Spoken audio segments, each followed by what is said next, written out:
नमस्कार, मी भाऊ तोरसेकर. तुम्ही बघत आहात प्रतिपक्ष. मित्रांनो, गेले 2-3 दिवस मी सगळ्या वाहिन्यांवर रिमोटने चॅनेल फिरवून बातम्या ऐकतोय. बातम्या ऐकतोय म्हणजे सगळ्या ऐकतो असं नाही, एका बातमीचा मी शोध घेतो आहे आणि ती बातमी आहे असं मला वाटतं.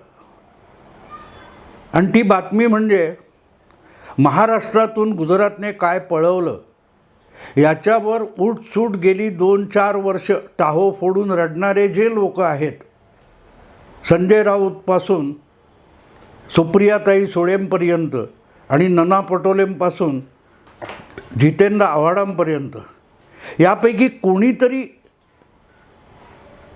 रडारड करून बघा महाराष्ट्राचा आणखीन बहुमूल्य ठेवा गुजरातने पळवला म्हणून टाहो फोडून कोणतरी रडताना दिसेल, ही माझी अपेक्षा होती. आणि कारण सरळ आहे मित्रांनो. तुम्हाला आठवतं हे महाराष्ट्रात जे सत्यांतर घडलं जून-जुलै 2022, तेव्हापासून रोज उठून टाहो फोडला जातो आहे की गुजरातने महाराष्ट्राचं अमुक पळवलं, गुजरातने महाराष्ट्राचं तमुक पळवलं. सुरुवात कुठून झाली होती आठवतं तुम्हाला? ते वेदांता फॉक्सकॉन नावाची कंपनी, ती काय 1,00,000 काय 70,000 काय किती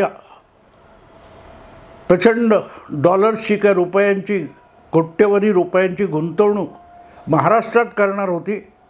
आणि तो प्रकल्प बघता बघता गुजरातला गेला. आणि मग बघा, आम्ही आणलेला प्रकल्प होता आणि नवं सरकार आलं आणि 1 महिन्यात महाराष्ट्रात येऊ घातलेला प्रकल्प, महाराष्ट्रात येऊ घातलेली एवढी प्रचंड गुंतवणूक गुजरातने पळवून नेली. कारण तो कुठे गुजरातमध्ये कुठेतरी तो वेदांत फॉक्सकॉन हा प्रकल्प गेला. मग आणखीन कुठेतरी रायगड जिल्ह्यामध्ये कुठलं तरी काहीतरी केमिकल काय व्हायचं होतं, ते पण पळवलं बघा.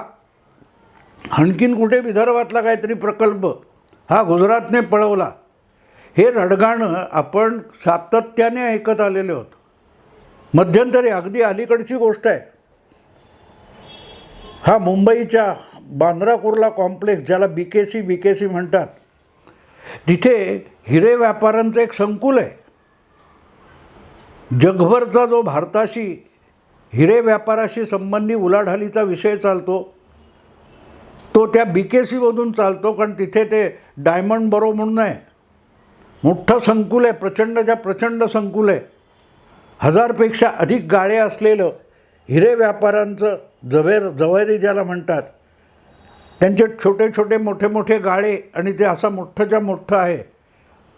दक्षिण मुंबईतला झवेरी बाजार काहीसा शिपकडून तिकडे आणला गेला,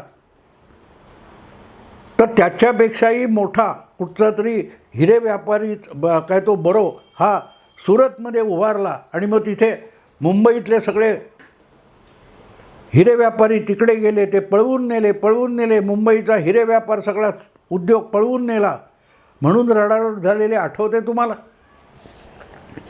म्हणजे गुजरातमध्ये तिथल्या सरकारने, तिथल्या उद्योजकांनी आपल्या मेहनतीने काहीतरी उभारायचं आणि मग तिथे आपल्याला आकर्षक सवलती मिळतात, अधिक चांगल्या सुविधा मिळतात म्हणून मुंबईतल्या, महाराष्ट्रातल्या उद्योजकांनी किंवा येऊ घातलेल्या गुंतवणूकदारांनी गुजरातकडे वाट काढली की लगेच आम्ही टाहो फोडायचा. बघा आमचं पळवलं. आणि मग काहीच नाही तर मुंबई पण गुजरात बळकावायला बसलेला आहे. महाराष्ट्रापासून मुंबई तोडणार, ही रडारड सुरू होते. ह्याच्यात काय नवीन राहिलेलं नाही. गेली 50-60 वर्ष. आणि हा टाहो फोडणारे जे आहेत त्यांचा जन्म नंतर झाला आहे, त्यांच्या आधी माझा जन्म झाला आहे. आणि महाराष्ट्राची स्थापना होण्याच्या आधीपासून मुंबई महाराष्ट्रापासून तोडण्याची जी रडारड आहे ती संयुक्त महाराष्ट्राच्या चळवळीपासूनची आहे. गुजरात महाराष्ट्र मिळून जे द्वैभाषिक राज्य होतं तेव्हापासूनची आहे.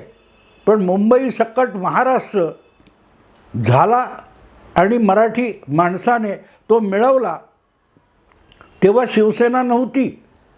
जसं उद्धव ठाकरे मोठं तोंड वर करून सांगतात ना की स्वातंत्र्य चळवळीमध्ये RSSचं योगदान काय, वा. मग संयुक्त महाराष्ट्र मिळवण्यात शिवसेनेचं योगदान काय, कारण तेव्हा शिवसेना नव्हतीच.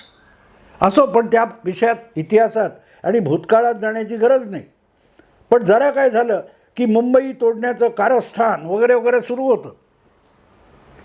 अशा या शिवसेनेच्या महान बुद्धिमंत संपादकांनी 2-3 वर्षापूर्वी त्यांच्या मुखपत्रामध्ये एक अग्रलेख लिहिला होता आणि त्या अग्रलेखामध्ये महाराष्ट्रात 2च ब्रँड आहेत, एक ठाकरे ब्रँड आणि दुसरा पवार ब्रँड. हे 2 ब्रँड संपले तर महाराष्ट्र संपला, महाराष्ट्राची अस्मिता संपली, असा टाहो फोडलेला होता. आणि तेवढ्यावर न थांबता राज ठाकरे हे सुद्धा ठाकरे ब्रँडचा एक घटक आहेत आणि त्यामुळे ठाकरे ब्रँड संपवण्याचं कारस्थान असेल तर ते हाणून पाडायला राज ठाकरे यांनी पण पुढे आलं पाहिजे असं आवाहन केलं होतं. मुद्दा असा आहे की ठाकरे ब्रँड आणि पवार ब्रँड हे आधीच संपुष्टात आलेले आहेत. 30 जून 2022ला उद्धव ठाकरे यांचं मुख्यमंत्रीपद गेलं आणि पुढे जी कायदेशीर लढाई त्यांनीच छेडली होती त्यामध्ये त्यांच्या हातून वडिलार्जित असलेला शिवसेना पक्षसुद्धा गेला. बरोबर 1 वर्षानंतर तसाच प्रसंग पवार ब्रँडवर आला. म्हणजे शरद पवारांनी स्थापन केलेल्या राष्ट्रवादी काँग्रेस पक्षामध्ये फूट पडली आणि बहुसंख्य आमदार घेऊन पवारांचेच पुतणे अजितदादा पवार हे सत्ताधारी गोटामध्ये सहभागी झाले आणि त्यांनी पण काकांचा पक्ष बळवला, बळकावला, जे म्हणाल ते. पण शिवसेना असो किंवा राष्ट्रवादी हे दोन्ही पक्ष भाजपला जाऊन मिळाले म्हणजे गुजरातला गेले असं नाही. कारण आजसुद्धा गुजरातमध्ये शिवसेनेला एकही आमदार निवडून आणता आलेला नाही आणि 8-10 जागा लढवूनसुद्धा शरद पवारांच्या राष्ट्रवादी काँग्रेसला गुजरात विधानसभेत एखादा आमदार निवडून आणता आला नाही. आमदार सोडा व महापालिका वगैरे असतात त्याच्यामध्ये नगरसेवक निवडून आणता आलेला नाही. मग तो उद्धव ठाकरे यांच्या शिवसेनेला असो किंवा शरद पवारांच्या राष्ट्रवादी काँग्रेसला असो, पण टाहो फोडून रडायचं. पुढे तर फॉक्सॉन वेदांताचं काय झालं कोणी बघितलं नाही. पण महाराष्ट्राचं गुजरात पळवून नेतो हे टाहो फोडायचं. राष्ट्रवादी काँग्रेस पक्ष असो, जो अजितदादांना आता मिळालेला आहे, आणि एकनाथ शिंदेंना मिळालेली शिवसेना असो, ती उचलून हे दोन्ही पक्ष उचलून भाजपने गुजरातमध्ये नेलेले नाहीत. ते इथेच आहेत, इथेच निवडणुका लढवतात. त्यांचे आमदार पण इथलेच आहेत, महाराष्ट्राच्या विधानसभेतले आहेत आणि मुंबईतल्या विधानमंडळामध्येच बसणारे आहेत. पण रडायचं, महाराष्ट्राचं पळवलं, महाराष्ट्राचं पळवलं. मुद्दा असा आहे मित्रांनो की यातून एक चित्र असं तयार केलं जातं की शिवसेना फोडली हे महाराष्ट्राला आवडलं नाही. का? कारण ठाकरे हीच महाराष्ट्राची अस्मिता आहे. कालपर्यंत ठाकरे हा ब्रँड होता, पण हळूहळू करत उद्धव ठाकरे हीच महाराष्ट्राची अस्मिता आहे. बाळासाहेबांच्या हयातीत त्यांच्यावर गुंडशाहीचा आरोप करणारे आज उद्धव ठाकरे या बाळासाहेबांचा वारसा घेऊन चालतो असं म्हणतात. त्यांना महाराष्ट्राची अस्मिता ठरवत आहेत, ज्याला कालपर्यंत हेच लोक गुंड म्हणत होते, गुंडशाही म्हणत होते, शिव्याशाही म्हणत होते. शरद पवारांचा पक्ष ही सुद्धा अस्मिता आहे महाराष्ट्राची. अरे महाराष्ट्रामध्ये या दोनही पक्षांना कधी साधे 100 आमदार एक हाती निवडून आणता आले नाहीत. ते महाराष्ट्राची अस्मिता असतात. आणि भाजप मात्र गुजराती असतो. याचं कारण भाजपने एकदा नव्हे तर 2दा 100वर आमदार निवडून आणले. शरद पवारांना जमले, उद्धव ठाकरेंना जमले नाही ना. मग तुमचे पक्ष पळवले म्हणायला काय गुजरातमध्ये नेलेले नाही. पण असो, तुमचा दावा मी मान्य करतो. की शरद पवार हीच महाराष्ट्राची अस्मिता आहे आणि उद्धव ठाकरे म्हणजेच महाराष्ट्राची अस्मिता आहे. मी नेहमी याबाबतीत एक प्रश्न विचारला की मुंबई पळवणार म्हणजे काय, उचलून नेऊन गुजरातच्या तिथे कांडला बंदराच्या बाजूला ठेवणार का? मुंबई पळवणार म्हणजे काय, मुंबई तोडणार म्हणजे काय? असो, तर असा जो वाद असतो ह्याच्यात ज्याला मराठी अस्मिता म्हणतात ते कोण? तर उद्धव ठाकरे. आणि उद्धव ठाकरेंचं ब्रीदवाक्य आहे, माझा परिवार माझी जबाबदारी. त्यामुळे आपला परिवार म्हणजेच उद्धव ठाकरेंना आणि त्यांच्या गोतावळ्याला महाराष्ट्र वाटतो आणि म्हणूनच उद्धव ठाकरे आणि त्यांचा परिवार म्हणजेच महाराष्ट्राची अस्मिता वाटते. पण काल परवा ही महाराष्ट्राची अस्मिता स्वतःच्या पायांनी चालत गुजरातच्या जामनगरला गेलेली होती. उद्धव ठाकरे अगदी राजकारणात सुद्धा आपल्या लाडक्या पुत्राला कडेवर घेऊन जातात असे ते आदित्य ठाकरे आणि रश्मी वहिनी, असं माझा परिवार म्हणजे उद्धव ठाकरे, रश्मीताई, आदित्य ठाकरे आणि त्यांचा दुसरा मुलगा हे जामनगरला गेले. कशासाठी गेले होते? गुजरातमध्ये पळवलेले उद्योग परत आणायला गेले होते. उद्धव ठाकरे हे जामनगरला कशाला गेले होते?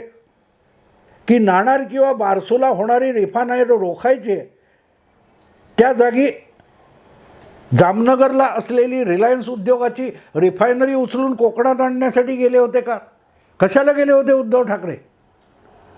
तर अंबानी, मुकेश अंबानी यांचा मुलगा, मला वाटतं अनंत अंबानी किंवा आहे, त्याच्या लग्नाच्या प्री वेडिंग सोहळ्याला, म्हणजे लग्नाला नव्हे, लग्नाच्या आधी जो सोहळा चालतो त्याच्यासाठी ठाकरे कुटुंब अगत्याने जामनगरला गेलं होतं. कोणी पळवलं नाही, कोणीही पळवलं नाही. ठाकरे म्हणजे उद्धव ठाकरे म्हणजे महाराष्ट्राची अस्मिता स्वतःच्या पायांनी चालत महाराष्ट्रातून गुजरातला पळून गेली. एकनाथ शिंदे काय 20-22 आमदारांना घेऊन सुरतला गेले तर पळून गेलेले होते. मग उद्धव ठाकरे काय करायला गेले होते? महाराष्ट्राचा सन्मान अटकेपार झेंडा रोवायला गेले होते जामनगरला. उठता बसता अदानी आणि अंबानी यांच्या नावाने टाहो फोडायचा. मोदींनी 9 वर्षात काय केलं तर अंबानी आणि अदानी यांना मोठं केलं असं सामना म्हणून ओक्साबोक्शी लढायचं. आणि त्यापैकीच एक असलेले अदानी मातोश्रीवर आले तर त्यांचं चहापाणी करायचं. आणि मुकेश अंबानी यांच्या मुलाचं लग्न आहे तर 2-2 दिवसासाठी त्या सोहळ्याला हजेरी लावायला जामनगरला, गुजरातला जायचं. आता ठाकरे परिवार म्हणजे महाराष्ट्राची अस्मिता असेल तर ती अस्मितासुद्धा जर मुकेश अंबानी यांनी आपल्या लग्नासाठी उचलून नेलेली असेल तर पळवलीच म्हणायला पाहिजे ना. मग उद्धव ठाकरे स्वतःच्या पायाने चालत जावोत किंवा आमंत्रणाला प्रतिसाद देण्यासाठी जावोत गुजरातला गेले. कशाला गेले? एवढी जर मराठी अस्मिता आहे आणि अदानी अंबानींवर एवढा राग आहे तर त्यांच्या सोहळ्याला हजेरी लावण्याचं अगत्य कशासाठी? कशासाठी? आणि म्हणून मला अपेक्षा होती की बघा, महाराष्ट्राची अस्मिता गुजरातने पळवली. मोदी, शहांनी आणि भाजपने महाराष्ट्राची अस्मिता म्हणजे ठाकरे परिवारच गुजरातला पळवून नेला, असा काहीतरी सामनामध्ये अग्रलेख येईल ही माझी अपेक्षा होती. बरं, सामना नाही तर सकाळच्या पत्रकार परिषदेत तरी उलट्या ओकाऱ्या काढल्या जातील. बघा, महाराष्ट्राची अस्मिता असलेला ठाकरे ब्रँड मुकेश अंबानींना जामनगर आणि गुजरातला पळवून नेला, अशी रडारड ऐकायला येईल. नाही मित्रांनो, बरं ते नाही तर नाही, सामना किंवा संजय राऊत यांनी ठाव फोडून रडलं नाही तर ठीक आहे, पण बाकी कमीत कमी सुप्रियाताईंनी रडायला पाहिजे होतं की आम्ही बसलोय बारामतीत आणि आमची अस्मिता म्हणजे ठाकरे परिवार भाजपवाल्यांनी अदृश्य शक्तीने गुजरातला पळवून नेला, म्हणून सुप्रियाताई रडतील ही अपेक्षा होती. पण सुप्रियाताई गर्क होत्या बारामतीमधल्या नमो रोजगारच्या स्टेजवर आपल्याला कसं मिरवता येईल, आमंत्रण कसं मिळवता येईल. कोणालाही महाराष्ट्राच्या अस्मितेची फिकीर नव्हती, जी अस्मिता ठाकरे परिवार किंवा उद्धव ठाकरे परिवार म्हणून ओळखली जाते. अख्ख्या मराठी माध्यमात पण कोणाला वाटलं नाही की ठाकरे परिवाराने जामनगरला मुकेश अंबानींच्या कुटुंबातल्या लग्नाला 2-2 दिवस हजेरी लावायला जायचं, प्री वेडिंगसाठी सुद्धा जायचं. तर मराठी अस्मिता, महाराष्ट्राची अस्मिता पायदळी तुडवली गेली आणि मुकेश अंबानींनी पायदळी तुडवली. अरे 4 ओळीची बातमी तरी टाका, कुठेतरी डिबेट ठेवा. नाही. अंबानींच्या दारात मेजवानी झोडायला जेव्हा उद्धव ठाकरे आणि त्यांचा परिवार जातो तेव्हा महाराष्ट्राच्या अस्मितेला धक्का लागत नाही. इतर वेळेला ठाकरे म्हणजे महाराष्ट्राची अस्मिता असते, त्यांच्याविषयी सहानुभूती असते आणि त्यांचा पक्ष फोडला म्हणून महाराष्ट्रात उद्धव ठाकरे यांच्याविषयी प्रचंड सहानुभूती आहे, सामान्य मराठी माणूस चिडलेला आहे. मग तो चिडलेला माणूस आहे, त्याला आवडेल का उद्धव ठाकरे जामनगरला प्री वेडिंगसाठी जातात, तेव्हा मराठी माणसाला आवडेल का मराठी बाणा असा जामनगरला मुकेश अंबानींनी पायदळी तुडवला, हे बघायला आवडेल का. काय काय मुक्ता फळं उधळली जात असतात मित्रांनो. आणि म्हणून मी प्रतीक्षा करत होतो. 2 दिवस उलटलेले आहेत, पण उद्धव ठाकरे सहकुटुंब सहपरिवार जबाबदारी घेऊन जामनगरला गेले तेव्हा महाराष्ट्राची अस्मिता गुजरातने पळवली. यावर अग्रलेख यावा, यावर चर्चा व्हावी, डिबेट व्हावी, बातमी व्हावी, चकार शब्द नाही. उलट कौतुकाने दाखवलं गेलं. प्री वेडिंगला उद्धव ठाकरे सहपरिवार गेले. मग तेव्हा उद्धव ठाकरे अस्मिता नसतात का. भाजपला शिव्या घालताना उद्धव ठाकरे हा ब्रँड असतो, ठाकरे ब्रँड असतो, पवार हा ब्रँड असतो. पण अदानींच्या कुठच्या कार्यक्रमाला फिता कापायला किंवा उद्घाटनं करायला शरद पवार जेव्हा गुजरातमध्ये जातात तेव्हा पवार ब्रँड पण पळवला गेला म्हटलं पाहिजे. सोयीनुसार आपले शब्द वापरायचे, सोयीनुसार त्याचे अर्थ काढायचे आणि त्यावरून काहूर माजवायचं. मुदलात काहीच नाही. पराचा कावळा म्हणतात किंवा राईचा पर्वत म्हणतात. अरे पण राई तरी असायला पाहिजे ना. दोन्ही बाजूने बघितलं तर तुम्हाला कळेल की पराचा कावळा केला जातो, राईचा पर्वत केला जातो. पण शोधायला जाल तर राईसुद्धा हाती लागत नाही आणि कावळा झाला तरी पर सापडत नाही.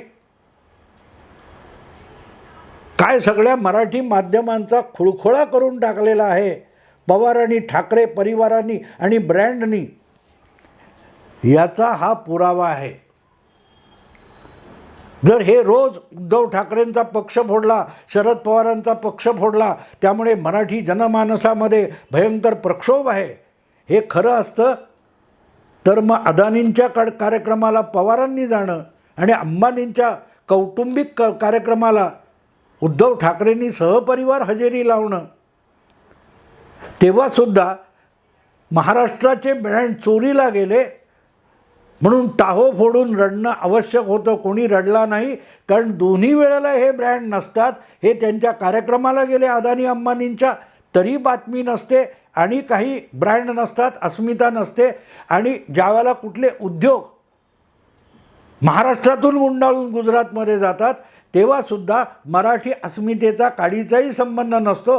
सामान्य माणसाला त्या उद्योगांविषयी आणि पवार ठाकरे यांच्याविषयी कुठलंही सहानुभूती वगैरे नसते. आणि म्हणूनच स्वतः पवार आणि ठाकरे आपल्या पायाने गुजरातला गेले तेव्हा कोणाला पळवले वाटलं नाही. जे स्वतःला विकायला तयार असतात त्यांना कोणी पळवून न्यायची गरज नसते. गुंतवणूकदारसुद्धा, उद्योगसुद्धा तसेच असतात. त्यांना सुविधा जिथे मिळतील तिथे ते जातात. त्याच्यात तुमच्या प्रादेशिक अस्मितेचा काडीमात्र संबंध नसतो. असो मित्रांनो, आत्ता इथेच थांबतो. आवडलं लाईक करा, शेअर करा, सबस्क्राईब करा. नमस्कार.